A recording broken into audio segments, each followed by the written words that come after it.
The Frankly Speaking Roof Cam, brought to you by Boss Security in Horseheads.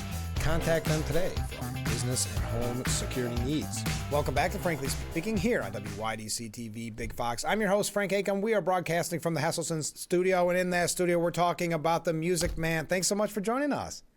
Thanks so much for having me.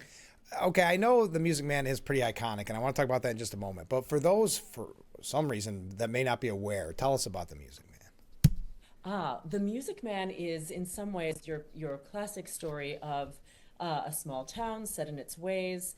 Enter a con man, if you will, who is a traveling salesman, and his gig is that he sells boys' bands to rescue a town from moral peril, essentially. Yeah. The wholesome nature of a boys' band is going to save everyone. Sure. Of course, at the end of the day, there is actually no band. He buys instruments and uniforms, and then, of course, flees town with all of the money. But and he's developed quite a reputation, which you hear about in the opening number of the show, which is set on a train with a bunch of salesmen. It's almost like a precursor to what we hear in Hamilton these days. Very pattery, very very rap-like, and it's a heck of an opener to a show. But in any event, he gets tripped up when he comes to the fictional town of River City, Iowa, because he falls in love with the town librarian, who begins, of course, as his biggest critic, and we know where that story goes. Of course. So to make a long story short, what he ends up bringing to that town is perhaps not an excellent boys' band, but a lot of joy and color and life and love, and reminds everyone to be curious about one another and open to one another. And it's a beautiful story. Well, and what's it like when you take on the role, knowing that you're going to play an iconic part? Because an iconic musical like this, I was looking at the songs, and they all get stuck in your head throughout the day. They do. Yeah. Every single one of them is an earworm. Yeah. Or as my friend likes to say, all hits, no skips. That's right. That's perfect. Yeah. Yes, you'll hear a lot of songs, whether it's Till There Was You or 76 Trombones, that you realize you've heard somewhere before. They've been excerpted and used in contexts throughout our culture, throughout sort of the ethos of America. Yeah. What is your part specifically? Sure. I play Mrs. Peru. She's the Irish immigrant mother of the leading lady, the romantic lead, Marion, the librarian. Sure. Yeah. And Mrs. Peru is really sort of the heart of the show in a lot of ways. She's very different from all of the other stubborn Iowans in the town. Sure. Because she is this Irish immigrant. She's a bit isolated, just like her daughter and her son, who has sort of a debilitating lisp, played very beautifully by Dylan Patterson, who plays my son. And because she's a little bit aside from everyone else, on the margins, she can see what the town is lacking. And she's got all of this sort of warmth and heart, and brings that emotional center or sort of emotional anchoring point to the show, while all of this chaos is sort of spinning around her. And she's the one who's really rooting for her daughter Marion to ultimately get together with Harold Hill, the Music Man. And how do you get into the character? I know this is your job, right? This is what you do. But how do you, when you take on this role, how does one become Mrs. Peru? Sure. I guess we could begin with the Irish dialect. Yeah. I love to work with the dialect. It's a lot of fun. But I spend a lot of time listening to podcasts with Irish hosts. Oh, interesting. There's a beautiful podcast called Poetry Unbound, if you like poetry. It's hosted by an Irish gentleman named Rodrigo Tuma, and he reads poetry and then discusses it and reads it again, and I faithfully listen to that every evening before I go on stage to drop into the dialect. Yeah.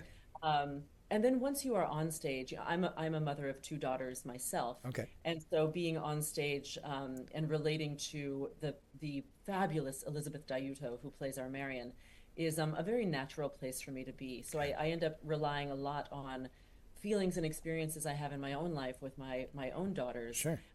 In sort of recalling some feeling and making that connection with my colleagues on stage. And how much practice goes into this? So when they first start talking about touring with the Music Man, like from beginning to end, when you play your first performance, what's that look like? Sure. So we rehearsed for 3 weeks in New York City. So from December 3rd, I think was our first rehearsal date, until about December 23rd, we had 3 weeks to get to know each other, to block the show, to Yeah. learn all the music, to build the entire show, which culminated in sort of a studio performance with some invited guests, just in our normal street clothes Sure. with a piano. And then we moved after the holidays down to Springfield, Missouri, where we did what we called tech the show, meaning you layer in the lights and the band and the set pieces and all of the things that make this show so visually beautiful. Yeah. And it is a visually stunning show. And that was about another 2 week process before we had previews and then our opening night. So I guess 4 to 5 weeks all in. I mean, it's still a lot. And when you like touring, what's that lifestyle like on the road? I think I'm in a lot of ways uniquely built for touring. Okay. Because I'm a creature of habit, and when you're on the road, it's good to rely on habits or on routine Sure. because everything is changing so much around you that for me it is get up, go to the gym, eat healthy food, connect with my family, Right. work on some side hustle projects, do the show, go to bed. Right. And if I can fit in, depending on how long we have in a city, a tour of a museum or a capital center or something like that, so that I can get to know a little bit about each of the towns that we're in, then that's an added bonus. Well, we hope that you'll get the opportunity to look around Elmira, of course. Now, do too. Do you get really close to your cast because you're all going through kind of the same thing when you're touring, right? You're away from your families, you've got things going on, the stress, and do you find that bonds you? Without question. Yeah. I mean, you are on stage, being in a show with someone bonds you to that person Okay. in any event, Okay. right? You're sharing a very emotional experience night after night. And then on top of that, we are traveling on a bus all day together, and we are living in hotels together. You cannot step out of your hotel room without, hi, hello, seeing someone you know. Right. And so you see people at their very best practicing their craft, and at their very worst, missing their family. Of course. All within about a week of knowing each other. So that those relationships escalate very, very quickly, and you do form a bond that is very unique to this sort of isolated experience that we have together. But it's really special. And how long is the tour itself, ballpark? Sure. So we went out in January. We will close this leg of the tour on June 27th in Galveston, Texas. And then we will have the summer off and go back out in the fall again with a nice long run in Houston and then on to LA and many other cities across the country. So that's the better part of a year. At least you get summer break like you're in school. That's kind of neat. But yeah, exactly. So we'll finish the entire tour on, I believe it's December 27th at the Ordway in St. Paul, Minnesota. How do you stay excited about doing the performance every night? Oh, well, part of that is the iconic nature of this show, right? The show is just, again, all hits, no skips. Right. The show is so wonderful and so joyful that sometimes even when you start out the evening in maybe a bad mood, something happened that day, the orchestra picks up and you find yourself in these beautiful costumes on this beautiful set, listening to these iconic, very American songs, and you are immediately uplifted. Sure. And I hope that the audience gets that experience too, because night after night, it happens for us on stage where you begin and you are just filled with the joy of this show. So you look a colleague in the eye and you have an emotional connection with them and you're immediately transported on stage. Sure. And I know you're a pro, so this would never happen, but I imagine it's kind of difficult not to like almost get lost in the music and forget you're in the play. When you have songs like that, do you know what I mean? Yes. The easiest moment for that to happen, for me at least, when the woman Elizabeth Dayuto, who plays Marion, when she sings the big sort of almost aria from this show called My White Knight, I'm on stage with her for the first part of that song, but of course I say nothing. It's her song. Right.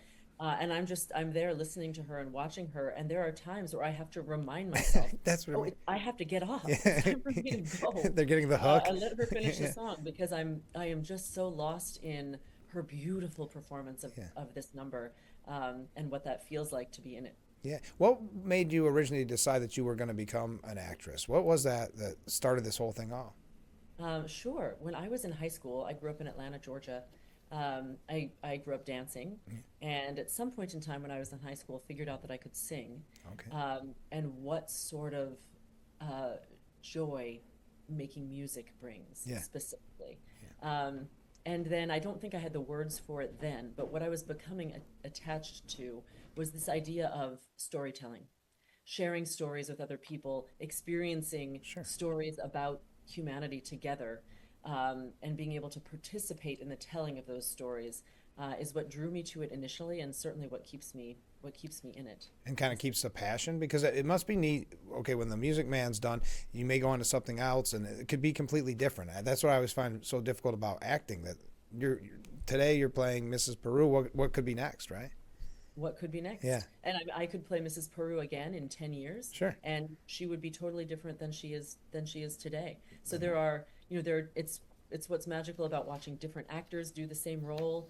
There are many ways to tell a story and many ways to interpret a story. Sure. And so it really keeps it fresh from show to show, and even sometimes, from night to night. Of course. All right, we're talking about the Music Man coming to the Clemens Center, downtown Elmira, Wednesday and Thursday, June 10th and 11th. Final question. I'm asking you a tough one. Okay. Your favorite song? My favorite song from the Music Man it's got to be Wells Fargo Wagon. Okay. To close Act One. It's the end of Act One, and Wells Fargo Wagon is all about possibility. Yeah. What is possible for each of us in our lives?